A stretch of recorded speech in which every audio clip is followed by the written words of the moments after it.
But over against them glorious Hector ranged his Trojans, and now they stretched the line of battle strangling tight. The blue-haired god of the sea and Hector fired in arms, he driving the Trojans, the god driving the Argives.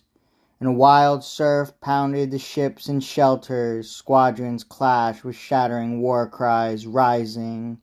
Not so loud the breakers bellowing out against the shore, driven in from open sea by the north wind's brutal blast. Not so loud the roar of fire whipped to a crackling blaze, rampaging into a mountain gorge, raging up through timber. Not so loud the gale that howls in the leafy crowns of oaks when it hits its pitch of fury, tearing branches down.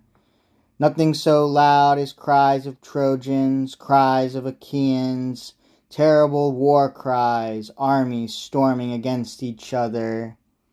And shining Hector was first to hurl his spear at the giant Ajax veering into him full face, a direct hit, where two straps crossed his chest, one for the shield, one for the silver-studded sword, but both flexed taut to guard his glistening skin. Hector seethed in anger, his hurtling spear and his whole arm's power poured in a wasted shot, and back in his massing ranks he shrank, dodging death. But as Hector backed away, great Ajax seized a rock. Countless holding stones for the fast-trimmed ships were rolling round among the fighters' feet. He hoisted one and heaved it at Hector's chest, and struck him over the shield rim, close to his throat, and the blow sent Hector whirling off like a whipping top, reeling round and round. As a huge oak goes down at a stroke from Father Zeus, ripped up by the roots, and a grim reek of sulphur bursts forth from the trunk, and a passer-by too close, looking on, loses courage. The bolt of mighty Zeus is hell on earth. So, in a flash, for all his fighting power, Hector plunged in the dust, his spear dropped from his fist, shield and helmet crushing in on him, bronze gear clashing round him. And shouting squads of Achaeans raced in for the kill, hoping to drag him off, and hurling showers of spears. But none could stab or strike the Lord of armies now, too fast for them. Here was a ring of Trojan chiefs, Aeneas, Polydamas, and the royal prince Agenor, Sarpedon the Lycians' captain, valiant Glaucus. And all their troops spared nothing, pitching in, bracing their thick bulging shields to cover Hector. Comrades heaved him up and swept him clear of the fighting, far downfield till they gained his team of racers standing behind the rear lines in rush of battle, their driver and blazoned chariot held in tow. Then back to Troy they bore him, groaning hard.